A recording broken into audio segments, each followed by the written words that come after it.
Padre, queremos hoy pedir no solamente tu presencia, sino también que tú esta palabra la siembres en nuestro corazón.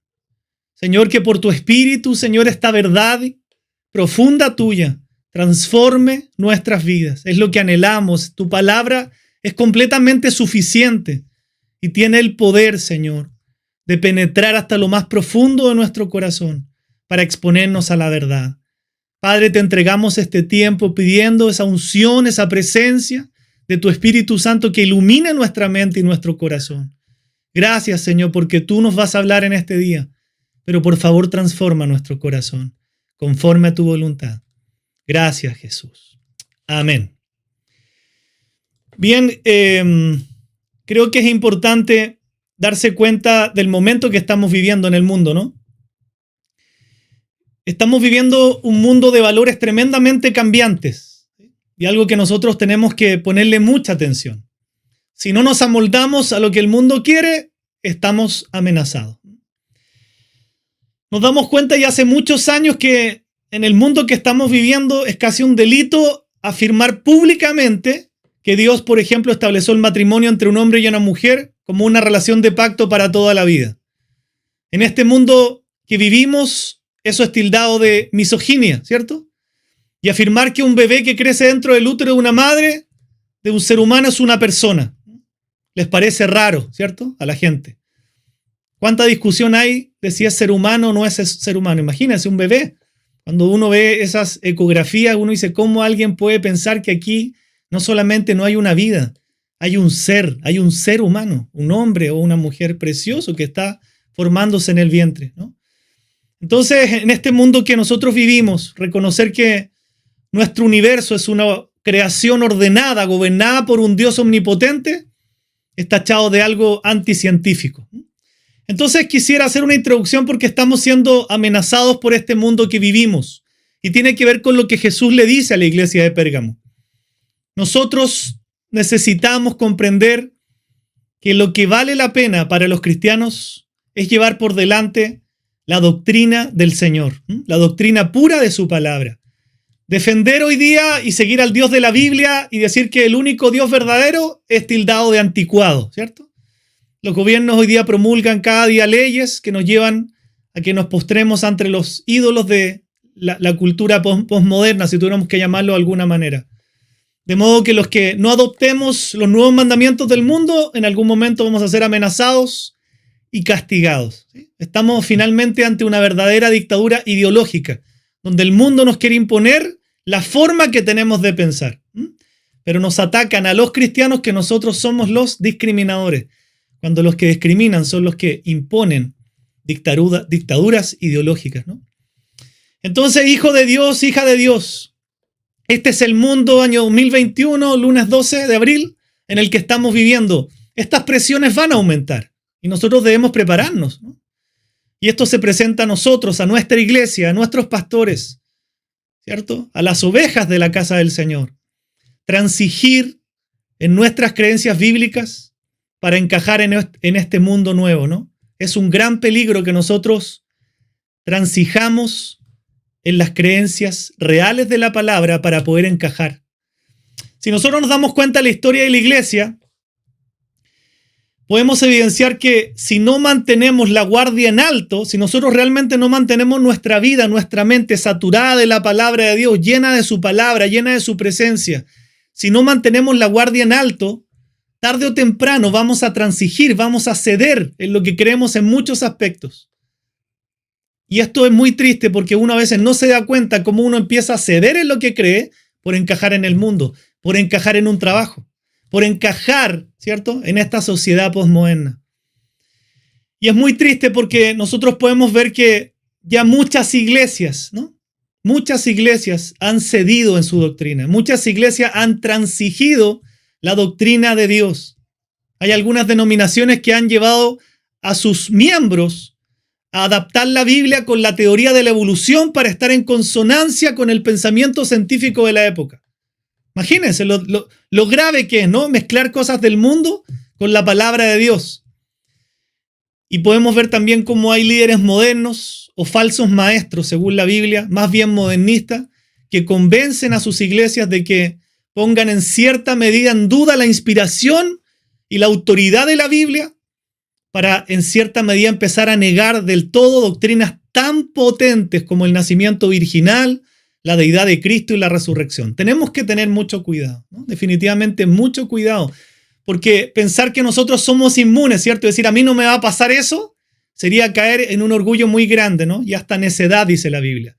Al revés, tenemos que pedirle al Señor que nos libre de no transigir en esto, conforme a este mensaje, pedirle al Señor que nos libre del engaño, ¿no? Y que nosotros no cedamos ante esta cultura perversa que vemos en nuestros días. Si ustedes se dan cuenta, hace 2 milenios, en este mensaje del Señor Jesús a la iglesia de Pérgamo, Él usa en estos versículos del 12 al 17 las palabras sigues, fe y doctrina. Sigues, fe y doctrina. Entonces el peligro, por tanto, es no seguir fielmente a Jesús y a su doctrina. Quiero que tú pienses, lo que tú crees hoy de muchos temas, ¿es exactamente lo que enseña la Biblia? ¿O es lo que te enseñaron cuando pequeño, cuando pequeña? ¿Lo que te enseñó la cultura, lo que te enseñó la religión, lo que te enseñó el mundo? ¿O es una mezcla de ambas? Yo creo en que Dios es creador, pero también creo en la teoría de Darwin. Eso es un ejemplo de una mezcla, ¿no? Entonces, es muy importante lo que Jesús tiene para decirnos hoy, como se lo dijo hace más de 2000 años a la iglesia de Pérgamo.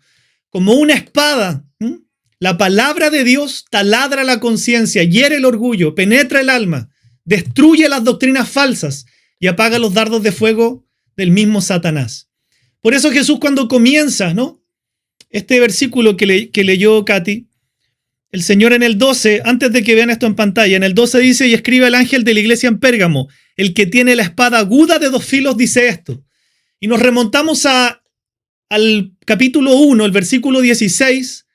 Juan, al ver esta visión, antes del capítulo 2 dice, respecto del Señor, tenía en su diestra 7 estrellas, ¿y qué dice? De su boca salía una espada aguda de 2 filos, y su rostro era como el sol cuando resplandece en su fuerza. Eso indica que Jesús es el gobernante, el juez justo, y lo que es mucho más importante, que Él juzga de acuerdo con su palabra. Cuando Jesús regrese y el día del juicio finalmente llegue, Jesús va a juzgar por el mismo estándar que ya ha expresado en su palabra, la Biblia que usted tiene en sus manos. Me imagino que se debe acordar de la espada de 2 filos. ¿Por qué? Por el versículo de Hebreos 4:12, ¿cierto? ¿Se lo saben de memoria aquí? A ver, voy a verlo a todos primero. ¿Se lo saben de memoria? Porque la palabra de Dios es viva y eficaz y más cortante que toda espada de 2 filos. Exactamente lo mismo. ¿A qué se está refiriendo? A la Biblia. Y penetra hasta partir el alma y el espíritu, las coyunturas y los tuétanos, y discierne los pensamientos y las intenciones del corazón. ¿Qué hace la palabra de Dios? Tiene la capacidad, el poder de llegar a lo más profundo y exponer realmente nuestra vida delante de su verdad. Entonces nunca nos olvidemos que Jesús mismo es la palabra viviente, ¿no? Él es la palabra de Dios. Él posee la espada y tiene la máxima autoridad para juzgar y gobernar.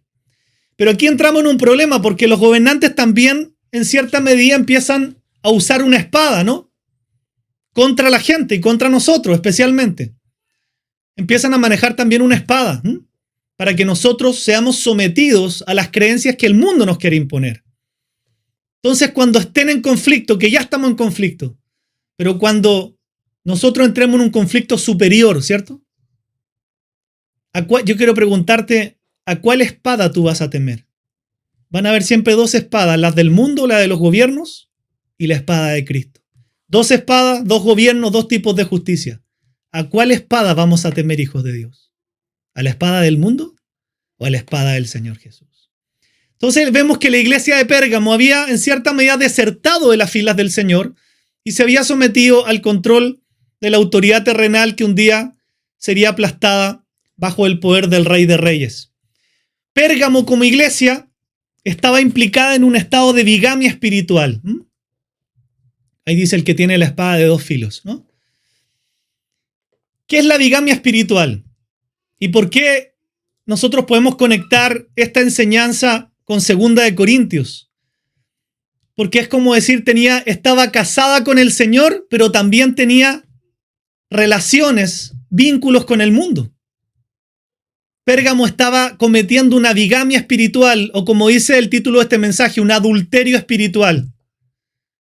O yo me caso con el Señor o me caso con el mundo. La mezcla de ambas constituye adulterio. Pero quiero recordar que dice 2 Corintios 6, 14 al 16, un pasaje tan conocido pero tan importante, ¿no? Dice, no estén unidos en yugo desigual con los incrédulos, pues ¿qué asociación tiene la justicia y la iniquidad? ¿O qué comunión la luz con las tinieblas? ¿O qué armonía tiene Cristo con Belial? ¿O qué tiene en común un creyente con un incrédulo? ¿O qué acuerdo tiene el templo de Dios con los ídolos? Porque nosotros somos el templo del Dios vivo. Para los que son más nuevitos, aquí no dice que no nos debemos relacionar con los incrédulos, totalmente al contrario, ¿sí? Justamente los cristianos tenemos que relacionarnos constantemente con los incrédulos. ¿Para qué? Para ganarnos para Cristo. Aquí está hablando de otra cosa, que nosotros no nos unamos con los incrédulos.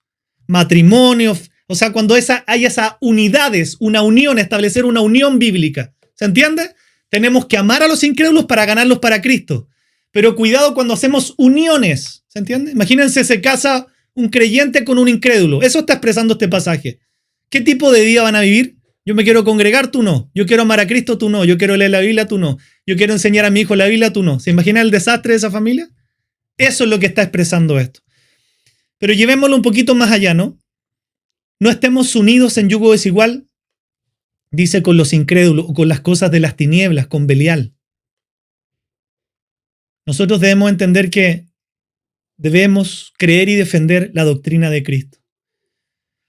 El autor Evis Carballosa, que es un autor bien famoso, dice que cuando la iglesia no hace uso de la espada del Espíritu, que es la palabra de Dios, en autojuicio, entonces Cristo va a venir y la va a usar en juicio contra la iglesia. Y eso es cierto, él está tomando versículos de la Biblia para hacer esa afirmación. Se la repito y se la explico. Él dice que si la iglesia, nosotros, no hacemos uso de la palabra de Dios en autojuicio, o sea, para evaluar nuestro corazón, entonces el mismo Señor va a venir y va a usar la espada para hacer juicio divino contra la iglesia. Recuerde que la Biblia dice que el juicio, ¿por dónde va a partir? El juicio va a partir por la casa de Dios. Hay cosas de la Biblia que nos gustan mucho, ¿no? Pero hay cosas de la Biblia que a veces no nos gustan. Pero nosotros estamos llamados a predicar absolutamente toda la palabra. Porque hay palabras de Dios que nos van a gustar, que son de mucho amor. Por supuesto, el Señor es amor. Pero hay palabras que nos exponen nuestro pecado y a veces no nos gusta.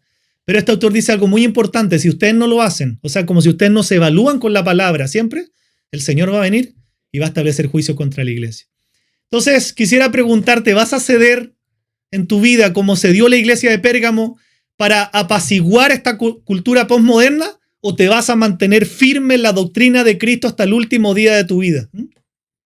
Quiero ver las respuestas. No los veo. Sí, veo varios ahí. ¿Vas a ceder ante la presión del mundo? Esto es muy sencillo. Yo les decía el viernes a un grupo, cuidado, porque yo a veces yo mismo me he visto cediendo a las cosas que el mundo me está enseñando en mi lenguaje. Y me doy cuenta que eso no tiene nada de cierto, nada de verdadero. Yo mismo me doy cuenta porque estudié lenguaje y digo, ¿qué están enseñando? No tiene nada que ver lo que están diciendo. Absolutamente nada que ver. Está toda la pelea si los verbos o las palabras son masculinas y femeninos. Y eso no tiene nada que ver. ¿Se imagina? Yo digo, tengo cariño por ustedes, por todas las personas. Y aparece aquí un machista y dice, ¿por qué no dices de los personas? ¿Qué tiene que ver?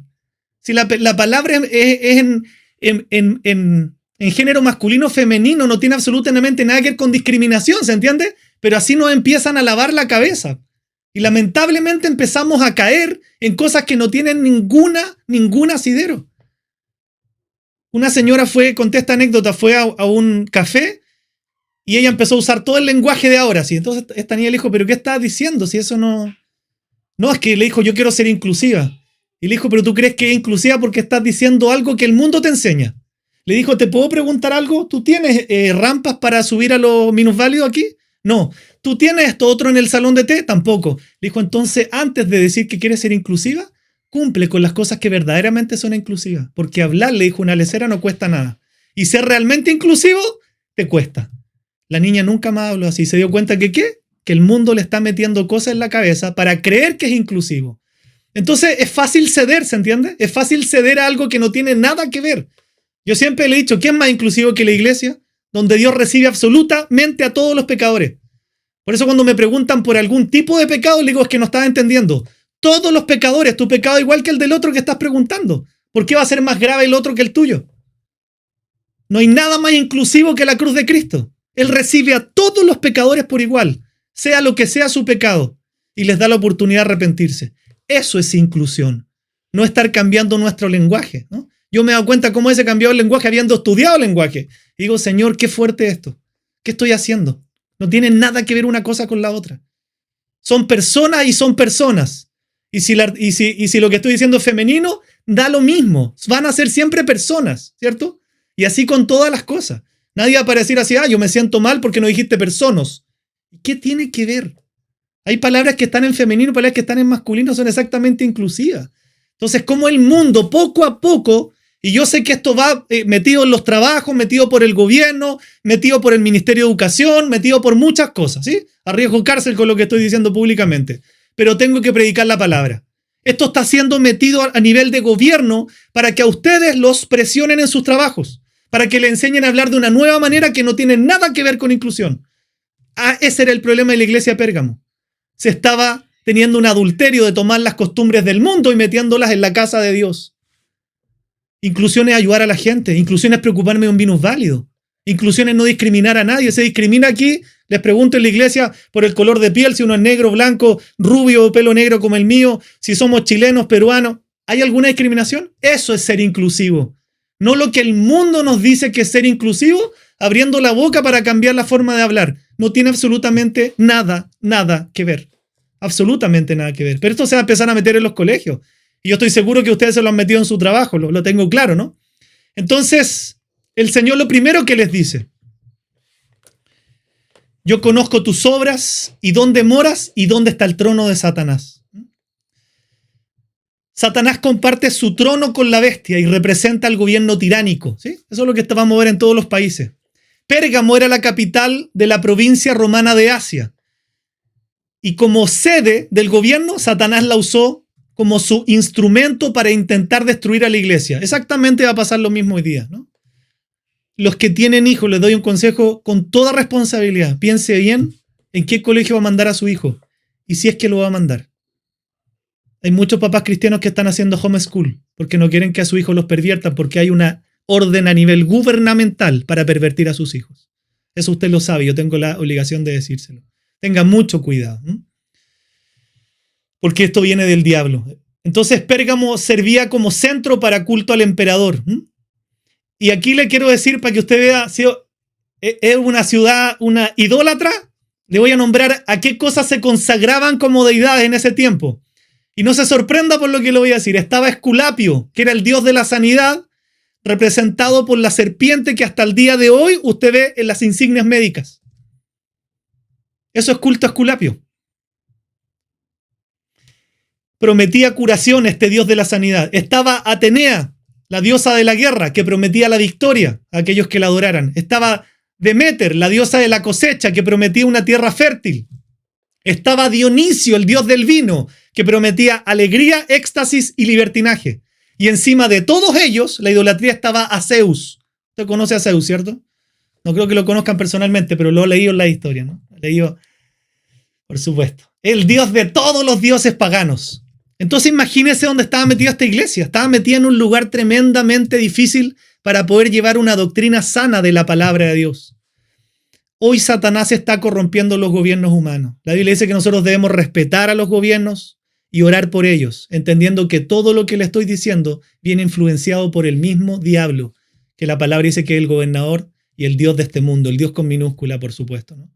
Entonces Dios usa como instrumento a los gobiernos, Satanás usa como instrumento a los gobiernos para llevar a cabo estos planes, ¿no? Usted se da cuenta cuando vemos los legisladores y uno dice, ¿qué están haciendo? Están castigando el bien y están promoviendo el mal. Dios mío, ¿qué están haciendo, no? ¿Cómo los legisladores nos presionan para que nosotros aceptemos sus definiciones de matrimonio, de sexualidad y familia? ¿Se ha dado cuenta? Y si uno dice no, tú eres discriminador. ¿Cómo? ¿Quién es el dictador y el discriminador? El que me está imponiendo las cosas. Hoy día los legisladores nos están imponiendo la forma que tenemos nosotros de definir el matrimonio y la sexualidad de la familia. Eso es dictadura ideológica, entre muchas otras cosas. Y ojo con esto, porque en la medida que no la aceptemos, nos van a perseguir. Nos obligan a que nosotros incorporemos la forma que ellos tienen, como esta niña que pagó el plato lamentablemente en un restaurante y una señora muy sabiamente le hizo ver su error. Y tenemos que inclinarnos ante sus nuevos valores. Si nos negamos, nos van a poner a nosotros la etiqueta de discriminadores, nos van a acusar y nos van a castigar. Los pastores somos los que estamos en la primera línea, somos los primeros que corremos riesgo de ir a la cárcel cuando digamos no por algo que nos quieren imponer a la fuerza. Y seguramente nos van a meter hasta llegar a acciones legales. Pero la misma pregunta que le hice, ¿a cuál espada voy a temer yo? ¿A la del mundo o a la de Dios? Yo voy a temer a la espada de Dios. Al apóstol Pablo lo encarcelaron, ¿cierto? Ya vimos en Filipenses eso, por hacer exactamente esto. Pero ¿a cuál espada voy a temer? Entonces Satanás es el gobernador del sistema mundial, ¿no? Y el Dios de este siglo, dice la Biblia. Entonces muchos cristianos en Pérgamo justamente temían a la espada de Jesús, gracias a Dios, ¿no? Y el Señor les elogia eso.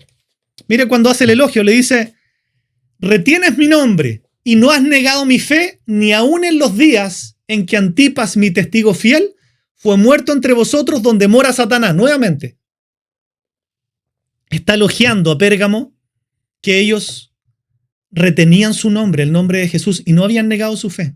Seguían fiel a su nombre. Ni siquiera en los días, seguramente Antipas no tiene, este Antipas, ¿no? Es otro. No tiene otra vinculación al resto de la Biblia. No sabría decirles, no hay otra referencia. Pero tiene que haber sido un testigo fiel que fue muerto a causa de Cristo. Entonces, aquí viene el reproche de Jesús. Y les dice claramente acerca de esto que estamos hablando. Es exactamente lo que ellos vivían.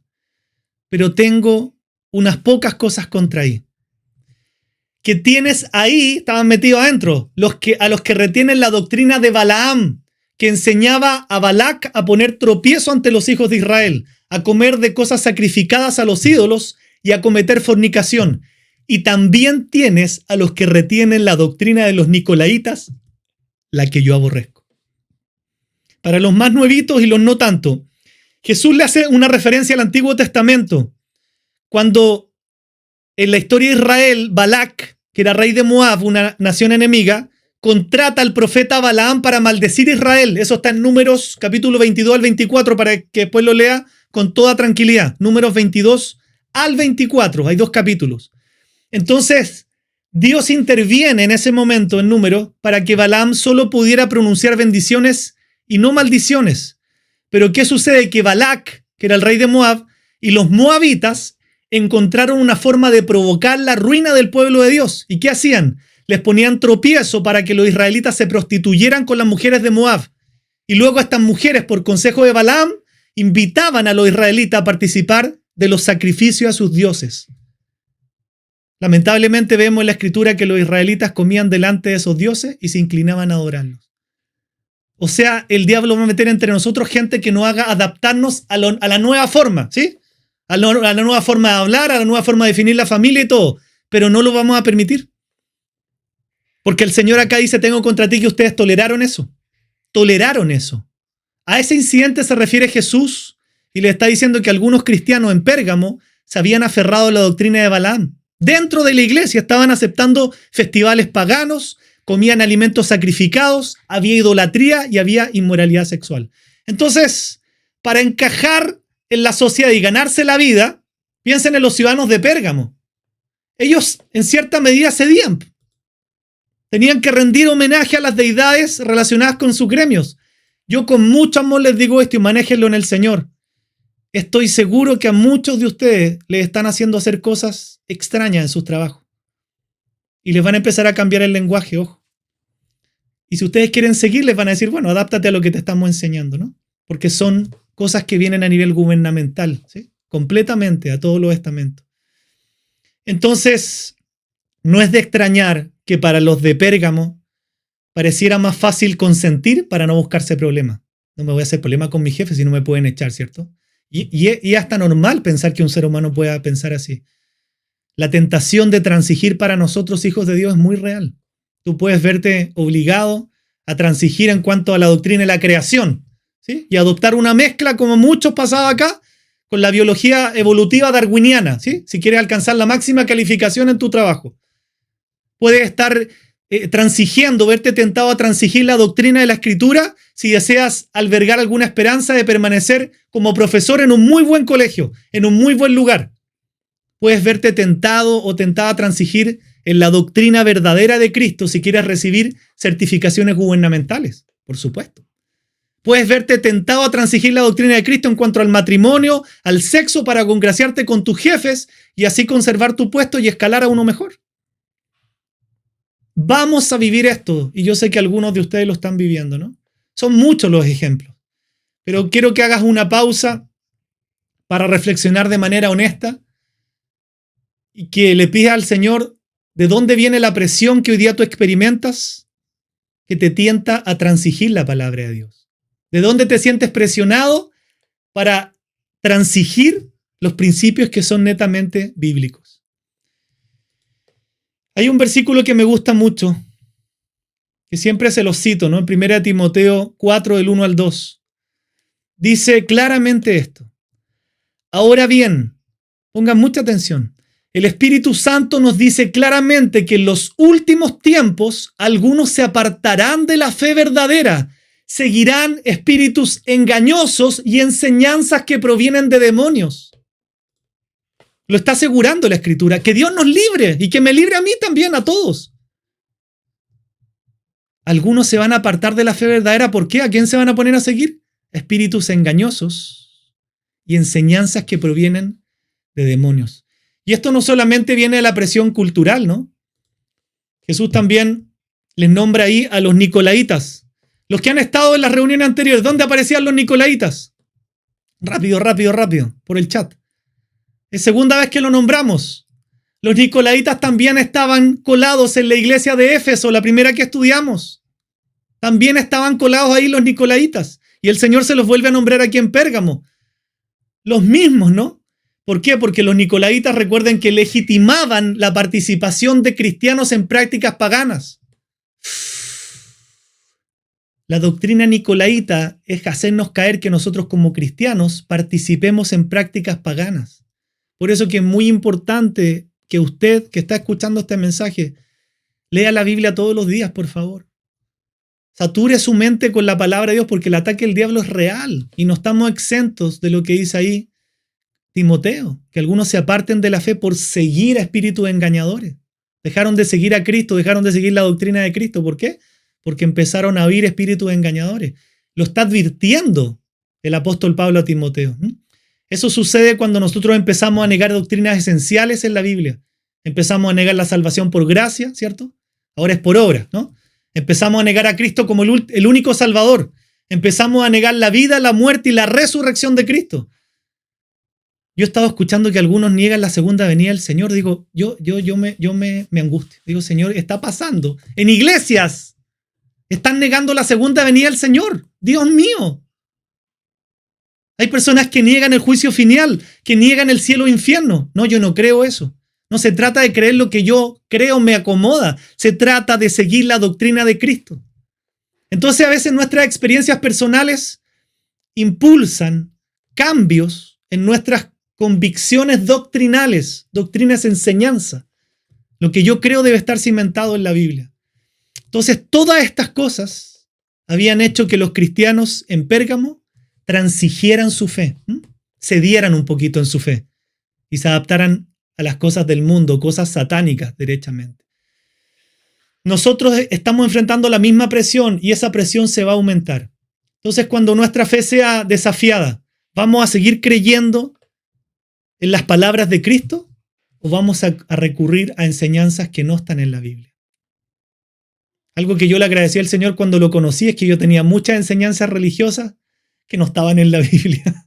Y le dije, Señor, gracias, porque al conocer tu palabra dejé de hacer cosas que sabía que no eran de Dios. Y todos traemos cultura religiosa, pero hay que afinarla con la doctrina de la Biblia, ¿no? Qué importante. Miren lo que dice Romanos 12:2 en la Nueva Traducción Viviente. Es muy claro, ¿no? no imiten las conductas ni las costumbres de este mundo. Estamos hablando casi igual como habla la gente del mundo con la nueva normalidad. Todos estamos hablando así. No puede ser. No imiten las conductas ni las costumbres de este mundo.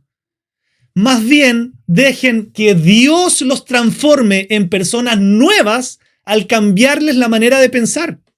Entonces, aprenderán a conocer la voluntad de Dios para ustedes, la cual es buena, agradable y perfecta. Tremendo versículo, como dicen algunos acá en la iglesia del Señor. Si nosotros somos bien honestos, ahí lo estoy viendo todo, ¿no? Sí. Tenemos que admitir que hemos transigido, ¿cierto? Sí. Yo he transigido. Me doy cuenta cómo a veces me doy cuenta al hablar y me digo, Señor, estoy adquiriendo cosas de la corriente de este mundo. Tenemos que reconocer que todos hemos cedido de alguna manera. Tú has cedido, yo he cedido, por supuesto. Pero Jesús tiene 4 palabras muy potentes para nosotros. Por lo tanto, arrepiéntete. Y este arrepiéntete es un llamado de paciencia del Señor, es un llamado de profunda amabilidad. Arrepiéntete en este sentido es una palabra de esperanza que expresa que aún hay una oportunidad de regresar a Dios y a su verdadera doctrina. A veces encontramos como la palabra arrepiéntete como dura, ¿cierto? Pero es una palabra que nos indica que hay oportunidad todavía de regresar a la verdadera doctrina del Señor, a la sana doctrina de su palabra, ¿sí? Y dejar de creer doctrinas falsas. Antes que nosotros nos arrepintamos, recuerde que arrepentimiento es cambio de mente. Dios por eso cambia nuestra forma de pensar primero, para que nuestra conducta cambie. Tenemos que reconocer que nosotros vamos en direcciones equivocadas. Si temes la espada del mundo o del gobierno, tienes que cambiar tu forma de pensar y no amoldarte al mundo. Porque puede ser que tú temas la espada del mundo, la espada de tu trabajo, la espada de tu jefatura, la espada de lo que te ofrecen. Te van a presionar en algún momento, ¿no? Y si eso te persuade a alejarte de la fe, necesitas arrepentirte y renovar tu mente. ¿Qué le está diciendo Jesús finalmente para ir entrando ya en el final de este mensaje? Se trata de la doctrina que ellos habían dejado ingresar en la iglesia. Mezcla la doctrina de Cristo, pero también la de Balaam y también la de los nicolaitas. Entonces la única forma que tenemos de cambiar la mente es reemplazar las formas erróneas que tenemos de pensar con las formas verdaderas de pensar. Cristo, el Evangelio, la fe, la doctrina de Cristo. Necesitamos llenar nuestra mente con la palabra. Necesitamos llenar nuestra mente todos los días con la verdad de Dios, con la espada del Espíritu. ¿Con qué estás alimentando tu mente todos los días? Dile a la persona que está al lado para que no se duerma. ¿Con qué está alimentando tu mente cada día? Que es importante. Y si no tienes nadie al lado, te lo puedes decir tú mismo o tú misma, ¿no? Entonces, Jesús no quiere cambiar nuestra mente solamente como con una imagen de juicio, ¿cierto? Sino que también Él nos deja 2 imágenes aquí en esta palabra para ir finalizando, que nos van a hacer añorar el cielo y la fidelidad ahora mismo, ¿no? Termina este mensaje con el Cristo resucitado diciéndoles a lo que deben aferrarse y en lo que deben poner su esperanza. Dice, al que venciere, daré a comer del maná escondido y le daré una piedrecita blanca y en la piedrecita escrito un nombre nuevo, el cual ninguno conoce sino aquel que lo recibe. Esto es muy interesante porque según la tradición judía, Jeremías reunió la tienda, el altar del incienso y el arca que contenía un recipiente con maná y lo ocultó en el monte de Sinaí para mantenerlo a salvo en ese momento de los invasores babilónicos. Pero estos iban a ser descubiertos y entregados a la gente cuando el Mesías regresara. El maná escondido nos recuerda a nosotros, la iglesia, el banquete mesiánico, las bodas del Cordero, esa preciosa cena que nos espera. Si nosotros nos aferramos a la fe, a menudo vamos a quedar afuera de las celebraciones del mundo. Y así debiera ser. Yo no quiero celebraciones del mundo, yo anhelo estar en las bodas del Cordero. Y oro para que tu anhelo también sea el mismo. Porque aquí el Señor nos está prometiendo algo futuro. El maná escondido nos ilustra el alimento, el banquete del Mesías, cuando nos encontremos con Él en esa gran cena donde van a entrar todos los hijos de Dios. Anhelar ese día que vamos a entrar a esa cena preciosa y vamos a comer a la mesa del Rey.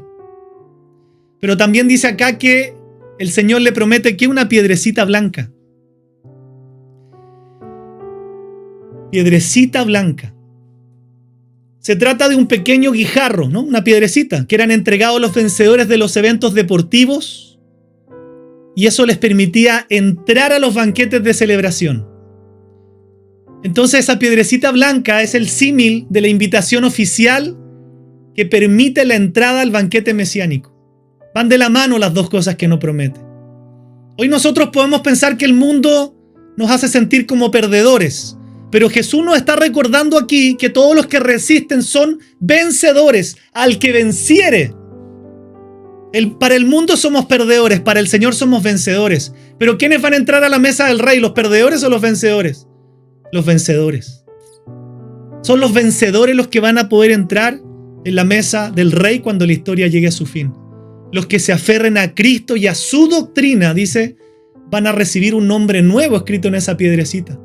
Un nombre nuevo en este guijarro. Como ahora somos llamados por un nombre nuevo, por el nombre, a través del nombre de Jesús somos el pueblo de Dios.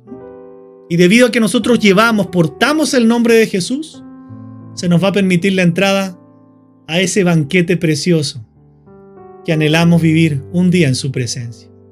Quiero terminar con este versículo de Juan 17:17. Cuando Jesús ora por los discípulos, mire qué importante lo que les dice. Santifícalos en tu verdad. ¿Y cuál es tu verdad? ¿Cuál es la verdad? Tu palabra.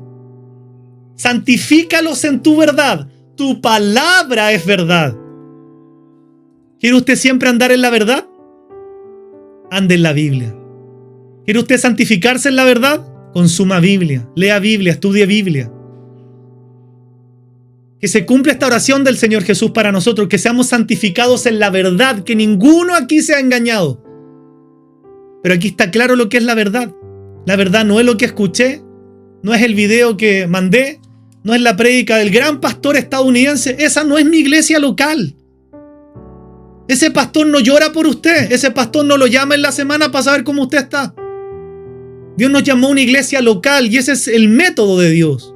Yo admiro hombres de Dios, pero el que se ha jugado y ha metido los pies al barro por mí es mi pastor, no el pastor famoso que escribe libros, ¿entiende? Entonces hay mucha gente que se ha perdido por trasladarse a las prédicas famosas del mundo. Cuando tú tienes que ser fiel en la iglesia local que Dios te ha llamado. Santifícalos en tu verdad, tu palabra es verdad. Amada iglesia, mantengámonos firmes en este tiempo en Cristo y en su doctrina. El gran problema que tuvo la iglesia de Pérgamo es que su doctrina fue permeada, ¿sí?, por otras dos doctrinas falsas. Y el Señor le hace el reproche. Si tú eres de Dios, tú vas a creer con todo tu corazón lo que el Señor dice en su palabra. Aun si quieres me pones a mí en el sillón de los acusados. Pero yo estoy obligado a predicarte lo que dice la palabra. Porque la verdad es la Biblia. La verdad no es la iglesia, la verdad no es la denominación, no es la marca, no es la religión verdadera.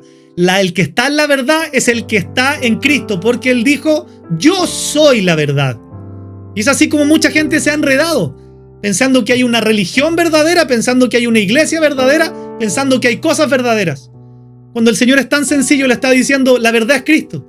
Si tú quieres estar en la verdad, estudia bien la Biblia, repasa bien la Biblia, repasa bien los mensajes. Llena tu corazón con la doctrina de Cristo. Y si Cristo dice que es así para mi vida.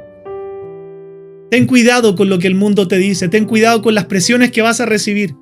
Porque es muy fácil que nosotros transgredamos los principios de Dios con la presión que recibimos del mundo. Hagamos una oración para terminar este tiempo. Para darle gracias a Dios por esta preciosa palabra. Porque el Señor acá también les dice que ellos habían retenido su nombre, que no habían negado hasta ese momento la fe, pero sí habían entrado en un adulterio espiritual, en una bigamia espiritual. Y eso es doloroso para el corazón del Señor, Porque como hemos aprendido en su palabra, recuerda que nosotros somos la novia. Él es el novio. Es muy doloroso para Él como novio ver que muchas veces nosotros le somos infieles. Somos una novia infiel que a veces cree la Biblia más otra cosa. Es la doctrina de la palabra más algo más. Y no comprendemos que la Biblia es absolutamente suficiente. No es la Biblia más algo, es solo la Biblia, solo su palabra. Señor, te pedimos que, como tú oraste por los discípulos en Juan 17, por cada hombre, cada mujer que te iban a seguir en el futuro, Señor, que esa palabra se cumpla hasta el último día. Santifícanos en tu verdad, santifícanos en tu palabra, porque tu palabra es verdad. Llévanos a pasar más tiempo contigo. Señor, menos tiempo escuchando cosas de otro lado. Esta es mi iglesia. Esta es la iglesia local donde tú me plantaste. Es a mis pastores a quien yo debo escuchar. Es en tu palabra donde yo debo invertir más tiempo que escuchar videos. Porque es la única forma de asegurarme que estoy blindado por la verdad de tu palabra para no ser engañados. Señor, ayúdanos, así como hablaste a los cristianos de Pérgamo. Tú nos hablas en esta noche para que también nos arrepintamos de cualquier cosa incorrecta que hayamos creído, hayamos criticado en el pasado. Porque hemos visto, Señor, a medida que pasa el tiempo, a volvernos más y más bíblicos, a volvernos mucho más a la predicación de tu palabra. Hemos comprendido con el tiempo, Señor, que lo que tenemos que hacer es exponer la palabra de Dios a los creyentes y también a los incrédulos, Señor, para que te conozcan y por gracia sean salvos. Señor, te oro para que ninguno que esté escuchando este mensaje se pierda. Reprendemos toda obra de Satanás, todo engaño, toda mentira que se quiera alojar en la mente. Y declaramos que por el poder de tu Espíritu Santo, toda mente se libera para creer la verdad de tu palabra. Somos seguidores de Jesús y de su doctrina. Somos seguidores genuinos del Señor porque hacemos lo que Él dice en su palabra. Vuélvenos más bíblicos. Vuélvenos más estudiosos. Vuélvenos hombres y mujeres de mayor comunión contigo, para que sea tu voz la que escuchemos en las mañanas, en las tardes y en las noches, y sepamos capturar, discernir, cuando el diablo habla a nuestro corazón una mentira y tergiversa la verdad de tu palabra. Llévanos a estar más contigo, Señor, porque tú tienes cuidado de nosotros. Señor, te damos gracias porque hoy día miramos la esperanza que tú le dijiste a Pérgamo. Al que venciere, al que realmente venciere, Señor, tú le darías el maná escondido y una piedrecita blanca, y en esa piedrecita escrito un nombre nuevo, el cual ninguno conoce sino aquel que lo recibe. Son las credenciales para entrar, Señor, en esa cena, en esas bodas del Cordero, que anhelamos un día estar contigo por tu sola gracia. Bendito eres, Señor. Te alabamos en esta noche y te bendecimos en el nombre precioso de Jesús. Amén y amén.